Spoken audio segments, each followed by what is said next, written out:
What's happening, guys? Welcome to another Sunday night. Welcome to the Fear the Walking Dead after show on AFTERBUZZ TV. We're going to be covering episode 12 of season 2 titled Pillar of Salt. Can't wait to break the whole thing down for you guys. Only a couple left. This was an exciting one. Hang out with us. We'll see you in just a second.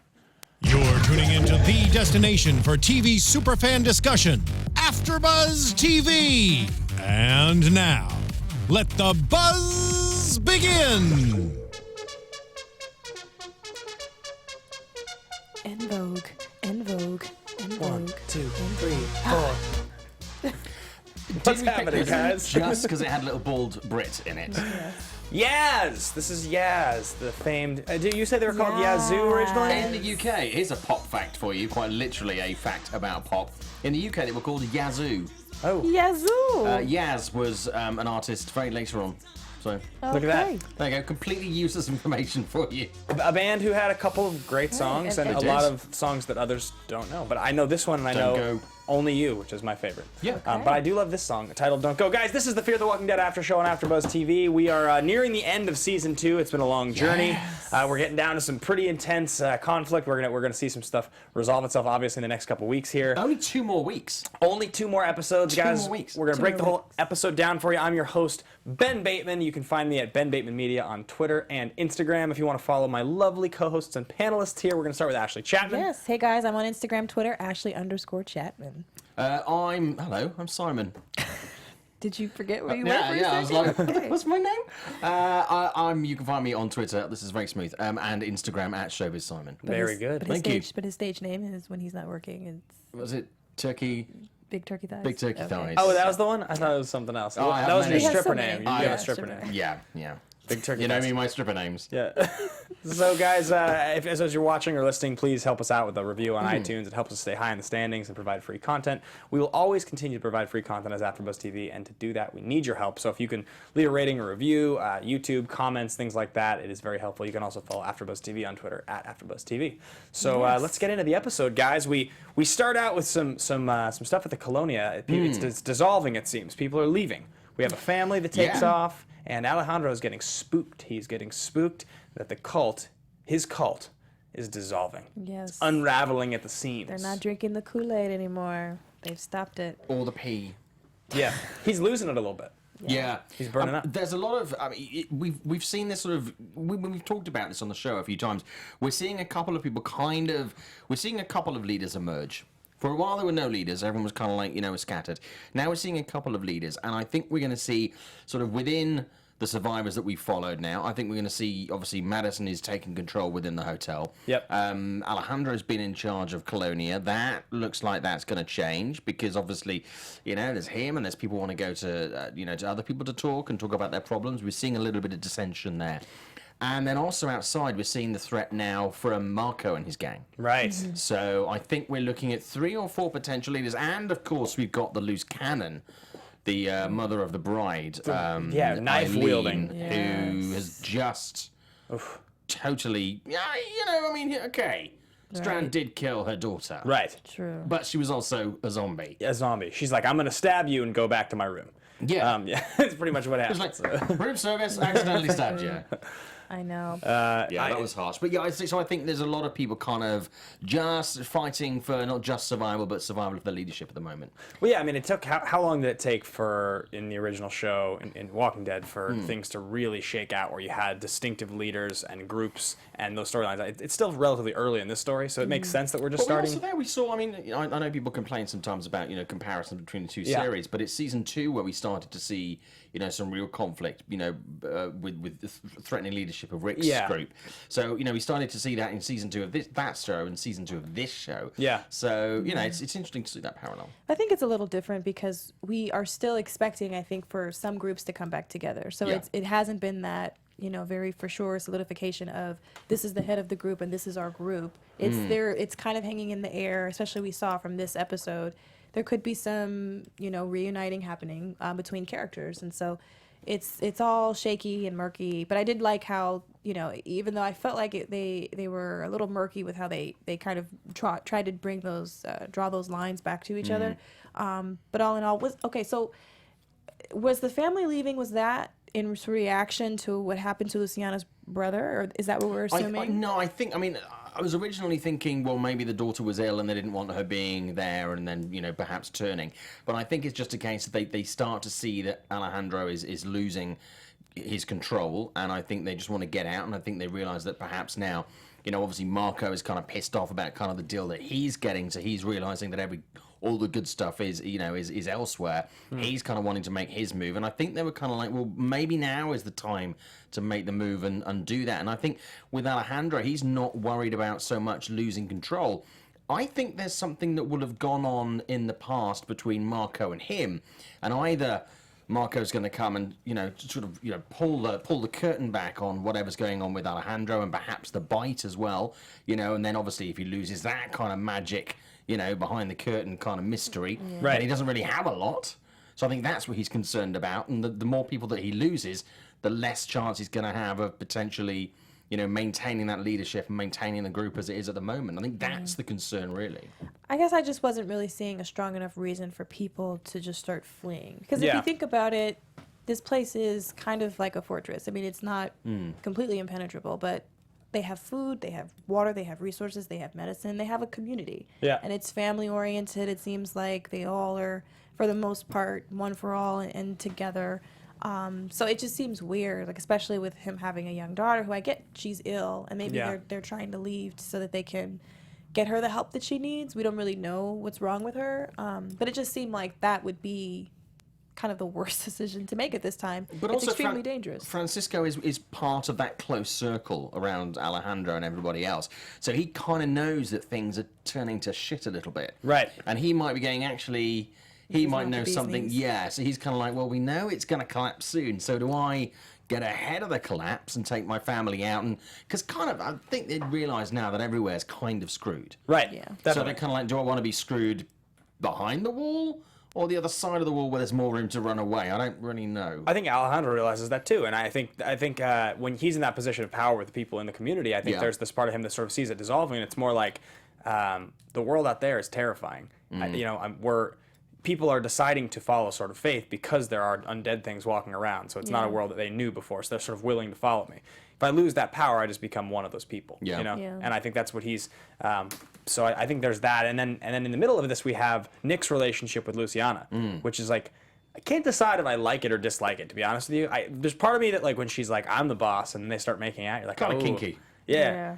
And you're like, Also, it's that kind of, you don't really have sex with your boss. right. She's not really his boss, though. Oh, she's the boss. she's the yeah, boss. yeah. Like, I was thinking about that community, and I'm just sort of thinking, like, if they all died except for Nick and Luciana, I'd be like, all right, move on. I can just take Nick and Luciana's Yeah, characters and keep just it move them going. out, you know? Yeah. Yeah, I don't think that's going to happen. No? Yeah, I don't know. I mean, it that- could get overrun, and then, you add her to the group of people we know. That would be so funny, though, if they were, like, going into the shed and making out, and then they come out and they're like, how powerful was that sex? Everybody around us has died. The sex was that powerful. Yeah. And Secret when- weapon. What do you guys Well, think? What do you guys think Nick's? What's his motive? Like I can't quite decide. He's like he's there for her. He's like I'm not. What did he say? I'm not here for him. I'm here for you. Is that what he said? Something to the or effect. he didn't save me, you did, or something. Yeah, Yeah. yeah, exactly. I'm not here because of him. I'm here because of you. That's what he said. And I can't quite decide. Like, and then Alejandro has that line with Nick where he says, "I want you to trust me like a son." Yeah. Right. Yeah. The whole entire setup there, I'm a little creeped out by, and I sort of feel like Nick's just trying to get out with Luciana, and I think he sees the fact that Yeah. they're, Marco and these guys are coming. He sees it at the end with the binoculars. I think he knows. Well, we don't know a huge amount about Alejandro. I mean, we don't know how back his relationship goes with everybody else that's within his group. So, I mean, we might find out that he had lost a son. Yeah. Either to perhaps Marco's gang. Right. Or, to just general death or to the walkers. We don't know. And maybe he does see him as a replacement son. We've had that, dynamic in the series already.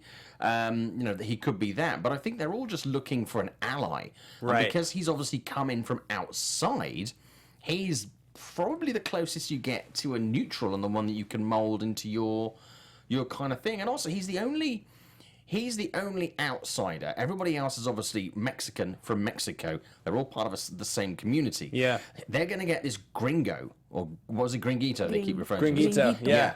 They're going to get this gringuito to come in from outside and side with them. Right. And so if he can persuade someone who is not one of their kind, their social group, then it might give him potentially more bargaining power within the group and potentially more. So look, I'm attracting people in and they're following me now. Right. Rather than just everybody from our own community. So that might be a reason why he has a value. So jumping back over to the subject we were talking about with Strand in the hotel.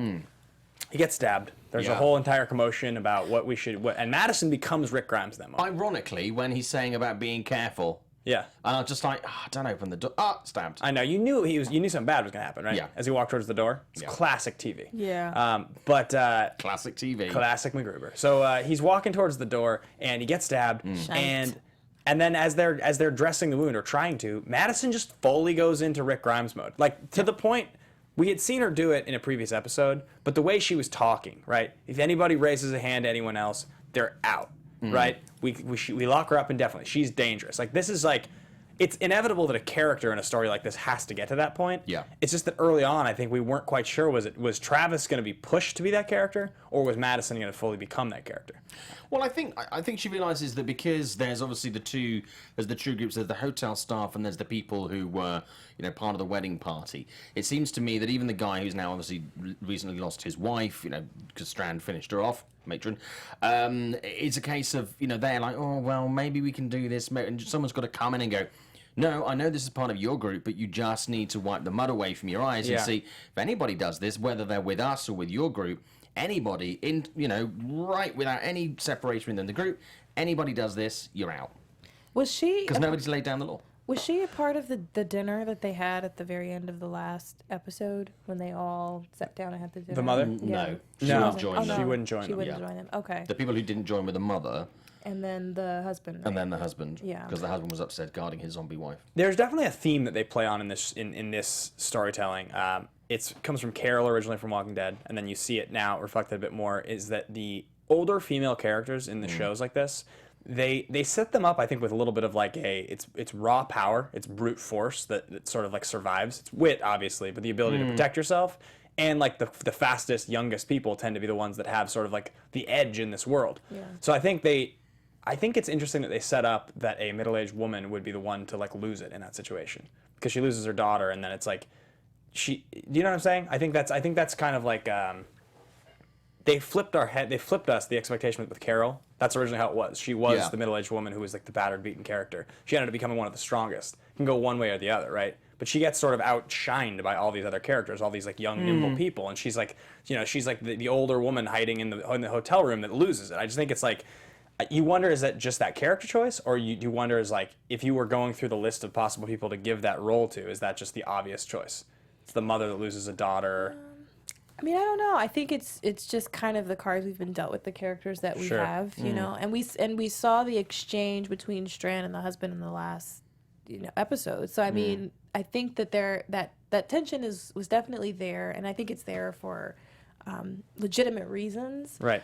I think really strange that after everything that's happened, it's like, I just put your daughter down, essentially. Like, I wasn't the one who caused this virus, I wasn't the one that locked her in with the entire wedding party while this whole thing went down. So I think for her decision and character choice for her to choose Strand specifically to target, I felt was a little weird. But all in all, I don't think her reaction, I mean, you also have to think about it. It's the weight of the world being over. You've lost everything. I mean, that can very easily drive you insane. But she's the only person, if you look within that hotel, within those four walls, who doesn't get that the walkers are not the same people anymore. Which is a common thing you see with characters, right? The ones that don't get that are the craziest ones that are often the most dangerous. So she still is kind of avenging her daughter. Her daughter was long gone. Right.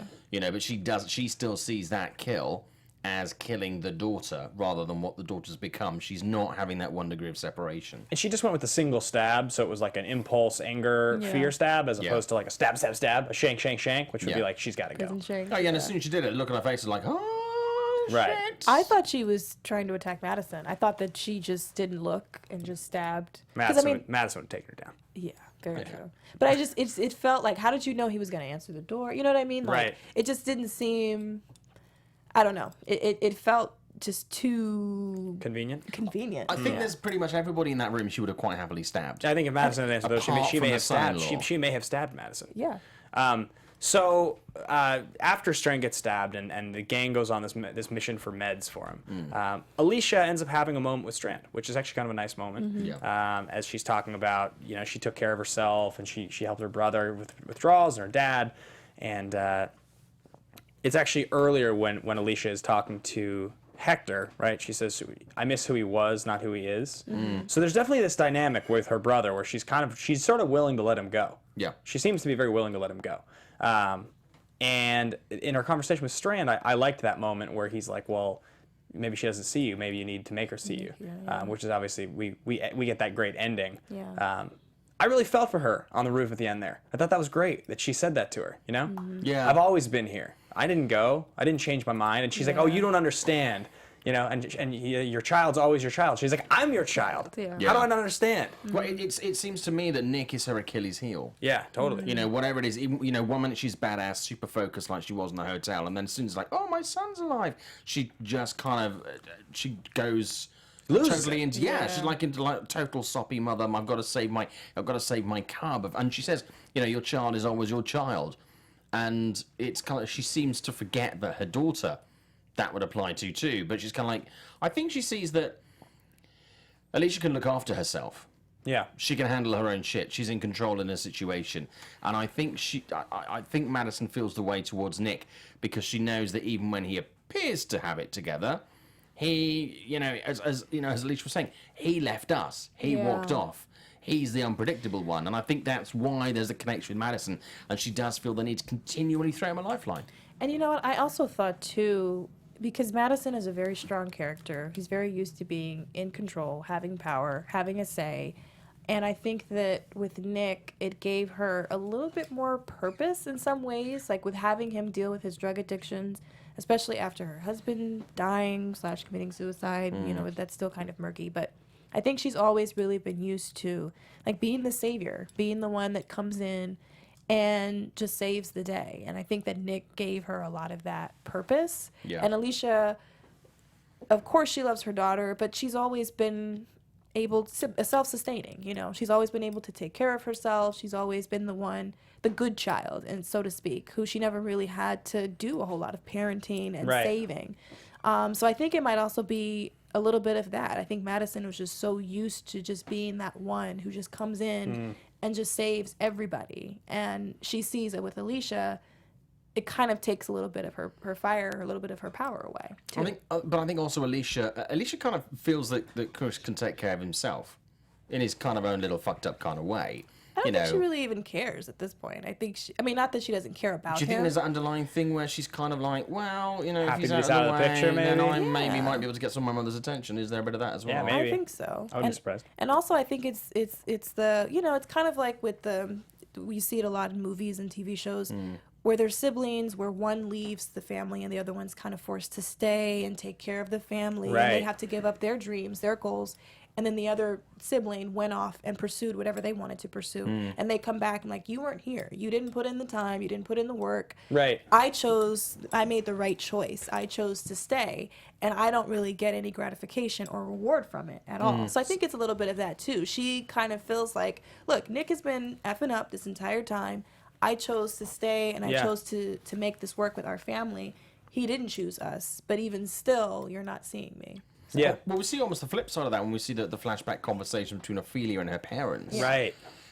Where I think even it's Ophelia is kind of like, I need to stay there to help them. Yeah, and they're exactly. kind of like, well, actually, we've made our choices and we made our decisions. Yeah. We're going to be okay. But Ophelia still feels that she has to, they need me, I need to be there. See, I always find that to be like a very interesting subject. The idea that parents raise a child and that the child has to stay around and take care of their parents without ever leaving. It's like those parents are adults.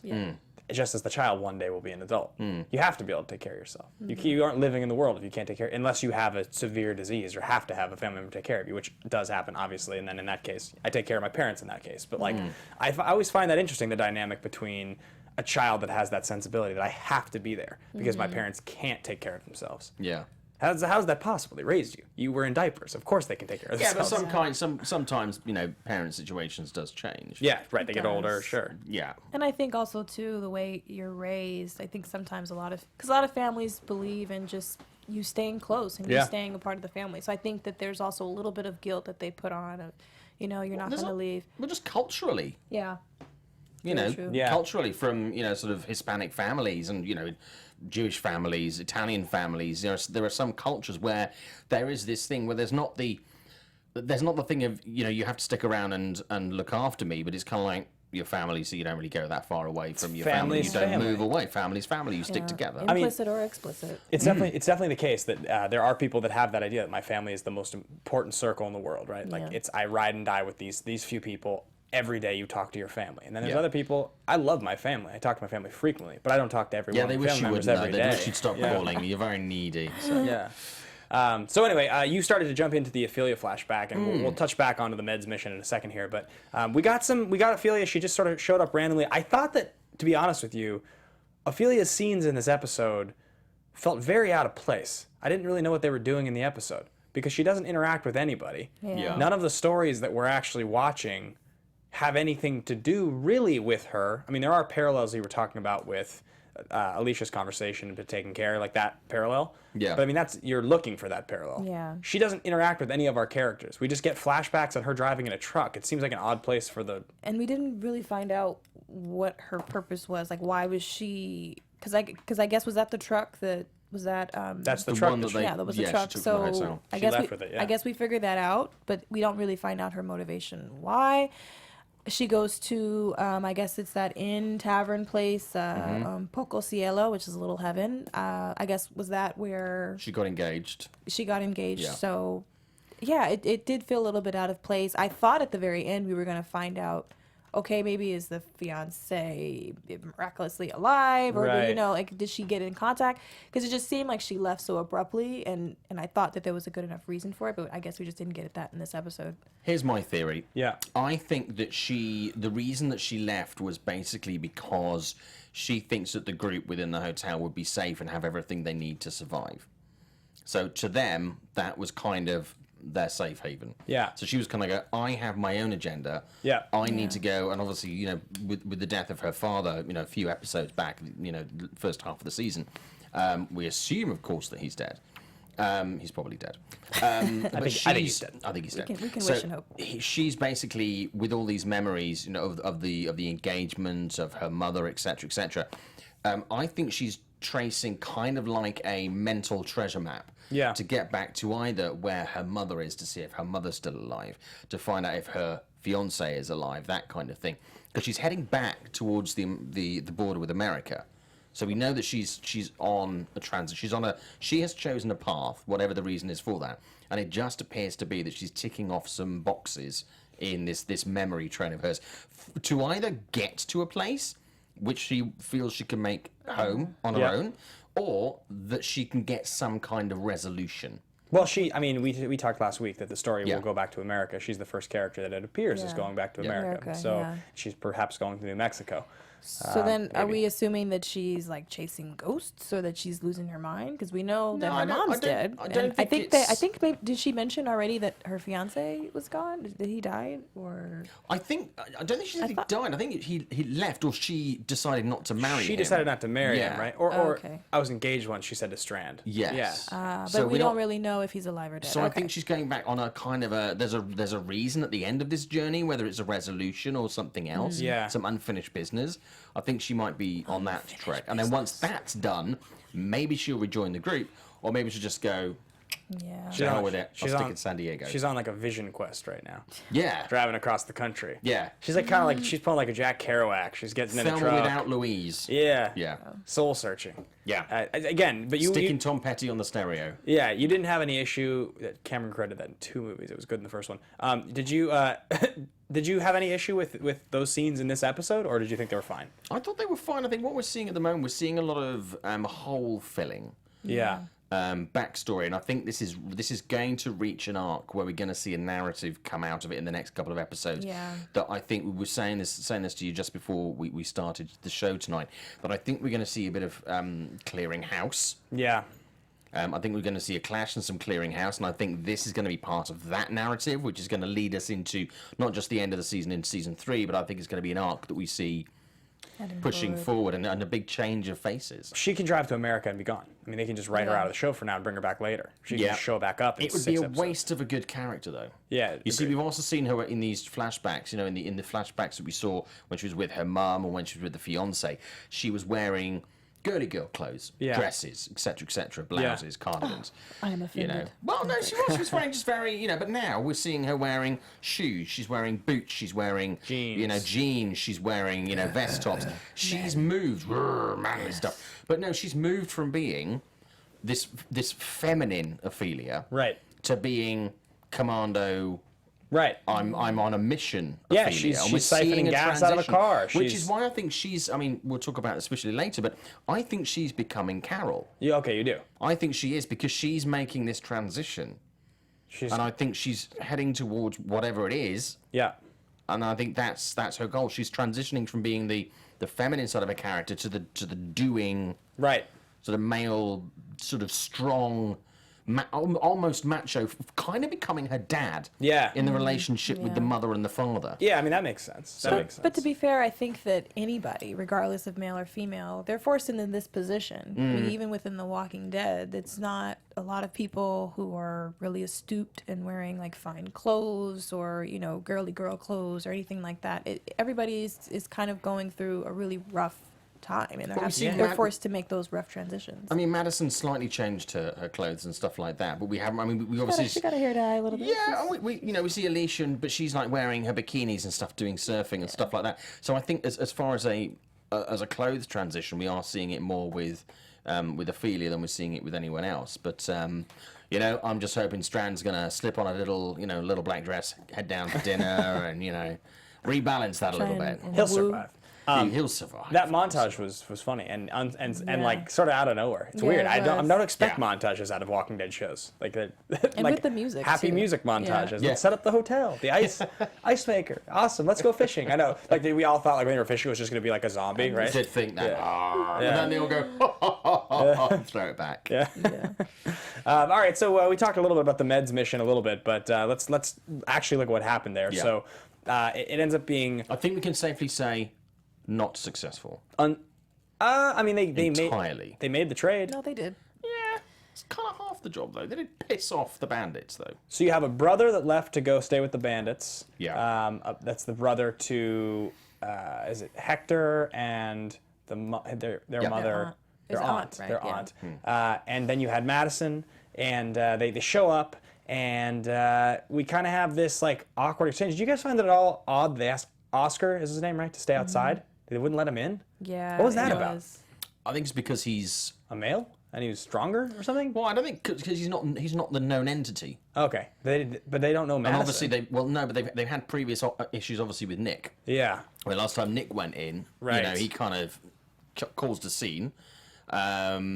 But it still did make sense for them to let Madison in. Yeah, I was surprised. I mean, not to say that he is stronger. I just mean like that because he's a male or something, he poses more of a threat to them or something. I couldn't figure it out. Maybe. Yeah. Yeah. I think maybe it's just I took it as them wanting to lessen the number of people who are in at a time. Right, 'Cause right. I think the more you have of your group, the more likely that something can pop off. So yeah, that's just how I read it. But Yeah, so they're in there, and we have another one of these situations, just like where Nick is all like, I'm going to just go crazy right now and do this whole thing where I'm like, don't cut my hand off, I can get you drugs. Madison's just like, I'm just going to run up the stairs and go to this guy that's interrogating this other guy, and he's got a huge gun, just like all these, and they don't know me at all, and they're gangsters. And I'm just going to think I can get away with it because I'm looking for my son. I was just like, wanted to drop the pen. I was like, this doesn't make any sense. Yeah. It is clearly her Achilles heel, like you said, Simon, that obviously, but it was just one of those situations. How can you be so smart? You can be so pragmatic with the way you're handling yourself, and then you expect you can do that, and the fact that he didn't like hit her Just or shoot shoot her her right off the was bat, like that doesn't yeah. make any sense. Well, I think part of this thing about the Achilles heel and this obsession that she has with with Nick and finding Nick is the fact that it's the last bit of being a mum Yeah. that she has because her daughter can handle herself. Right. She knows that. She doesn't really. She'd like her mother's attention and recognition, but she doesn't need her mother's attention and recognition. She just likes some of it. True. But I think Madison knows that. Yeah. And that's why she needs Nick, because Nick's kind of a fuck up. And, he does need a mother figure to give him that steer. But at the same time, you would think she would realize too that Nick makes her reckless too. 'Cause Totally. Yeah. Her whole thing was keep Strand alive when they left. Yeah. Get the drugs for Victor. Get the drugs for Victor. That's it. We're not making any more stops. Strand was the priority. And in that instance, he immediately did not become the priority. Like, he could have shot and killed both of them. Strand would have been dead. That would have been the end of it. Yeah, And then she goes back and puts the light on. I know. And that's just the thing. Is like Motel 6, we'll leave the light on. And Alicia's like, I'm here. Nick chose to go. And Yeah. she looks at her and she's like, maybe he changed his mind. It's like, lady, you're crazy. Yeah. You're crazy. He stood there covered in blood and walked the other direction in a sea of zombies. And you're turning on the generator? But thinking about it, it could also be maybe she feels a little bit of guilt too from her husband, at the fact that her husband left and took his own life essentially. She couldn't save him in that instance, and I think maybe Nick resembles her husband in so many different ways, and this is somebody that she refuses to not save. She's an American. She likes to try to fix others' problems, according to Hector. It's a good line. Well, I thought that was very good. I thought it was. Are you American? I am. I do this accent as I'm trying to get some ad work. You're American. Sorry, hate to break it to you, Simon. But no, I thought it was a really interesting line, and we've discussed previously about the guys who write the show. There are these little socio-political threads that they put in every now and again, and I think that was one of their little cheeky little lines they slip in there every now and again. It was a good line. I like that line. It's true. I mean, always America has had this thing about, we'll come and we'll save whatever situation or we'll manage any situation. And I think it is. It's something. I think it's something America realizes, because he didn't go like, no, that's not true. Yeah, he was right. like, Yeah, got me there. Fair point. Yeah. Touche. Can't really argue with that. Yeah. So we get this exchange for fish and ice. She says we can get all the ice you want. The brother, who's clearly addicted to smack. Yeah. He doesn't want to come back, and he says we're not going to be here long, which then results obviously in the gang looking over the Colonia with Nick looking on. So I think we can all assume there's going to be some sort of a Showdown. Yeah, exactly. Conflict's going to arise in the next episode or two from that. But we didn't really get much else inside the grocery store, which was a little surprising considering Madison's like starting some shit, and right? You would have thought. One thing I was surprised about the grocery store is, considering it's a large grocery store, there's not a lot of parking outside. No, yeah, it's very minimal. But they do validate, so that's good, guys. They do, yeah. No, my biggest question was, okay, so I guess with Francisco and his family who left, I don't know. So did they torture them to the point where they just gave up? It just seemed like Where really the Colonia quick. was? Yeah, it just Yeah, seemed... I mean, look, if he's got your daughter, you're gonna give up. If I was that guy in that situation, as much as I would want to protect the Colonia, if he takes my kid, what am I gonna do? Not tell him? Depends on how annoying the child is. Yeah. Because if your child's a really annoying little shit, you're kind of like, Just keep him. Don't take my child. Yeah. No, that would be awful. It was a really cheeky wink for those on audio. Yeah. You telling me that winks don't work on audio? You winks. That was a mime of a wink. So let's touch on the last thing we saw here before we get to predictions, guys. Yeah. We end the episode with Madison on the roof with Alicia, and they're talking about Nick. And she turns on the light, she turns the lights off. And from a distance, we pick up on Travis, who sees it and starts walking towards her, it looks like. Yeah. We haven't seen any of the fallout, actually, since Chris shot that guy. Yeah. Which I think, from the preview that we saw at the end of the episode, I We think will that's eventually. again going to be going back and filling in gaps. Yeah. So Yeah. I think we'll get the answer to that question. I'm in curious next what happened episode. there. That was Do you want to know my thoughts? Should we get into predictions? Because I mean, Yeah, let's aside do from that. Travis's Yeah. part, we didn't see much. So let's get into the AfterBuzz TV predictions. And now, Perfectly cued. your That AfterBuzz was really good TV impression. I'm impressed. predictions. I can't do British, but I can do that stupid voice. No, you really can't do British. But Your it's different. thoughts. Your thoughts. Okay, here are my thoughts. I think Travis has killed Chris. Really? You think Chris is dead? I think Chris is dead. And I think that's what we're going to see in the next couple of episodes. I don't know whether we'll see Travis join the group in the next episode or whether it'll be the episode after, but I think we're going to find out that Travis has had to kill Chris, and I think that's why. Even when he saw the light, he had this kind of little bit confused, a bit sad look on his face, which I imagine you would have if you killed your own son. Murder your son. Had to murder your own son. I also think that with the stabbing of Strand, what this show has lacked this season is a ticking clock. Yeah. And now you've got a life in the balance. I think we're going to see that is the ticking clock, certainly for that situation. It's going to be either we have to get the stuff to Strand or we have to get Strand to the stuff to save him. And it appears that everybody's heading towards Colonia.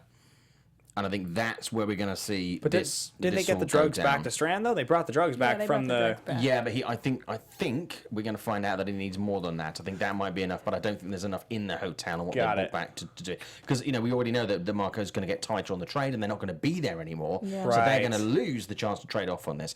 And I think we're going to see Ophelia follow this path continually to become, the Carol type character. So that's where I see it going in the next couple of episodes. Interesting. I think Madison's not going to be able to help herself. She's going to try desperately to either get someone to try and go to Colonia to make contact to see if Nick's there, or she's going to try and go herself. And I think that that's going to cause a lot of tension between her and Alicia. And I also think that there's also old crazy, bat crazy lady is going to be in a position where they're going to probably either have to put her out, put her in a position where she gets eaten by walkers, or they're going to have to kill her. I think that's going to kind of shake things up a little bit. Yeah.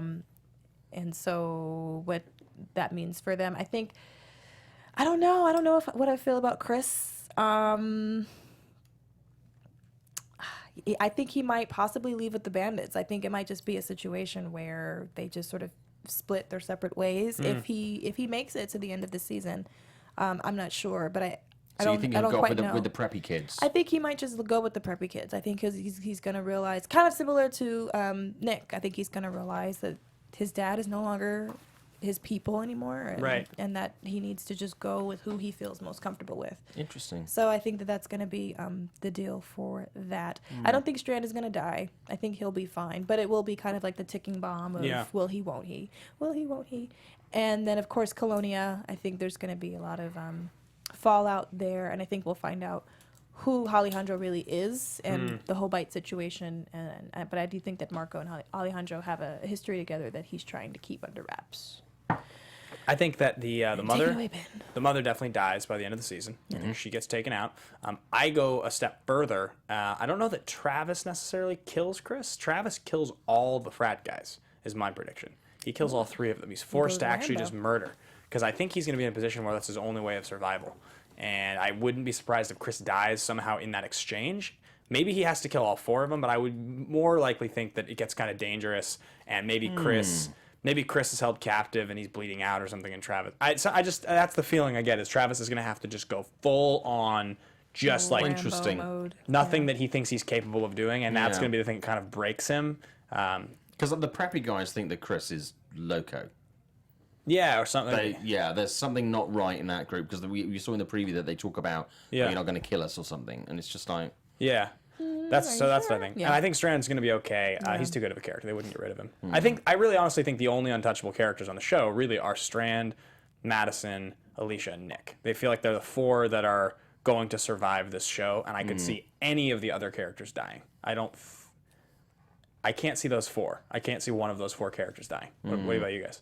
I think I feel like they're trying to invest a lot in Ophelia, so I feel like maybe she might be a semi-untouchable character. But yeah, I agree. I think that if what a lot of the fans have been saying, that maybe if Madison dying kind of propels Alicia to a more that would be epic. Carol-esque level, that would be very epic. It would have to just be a really great, swift move, because Madison is such a strong, intriguing character to watch.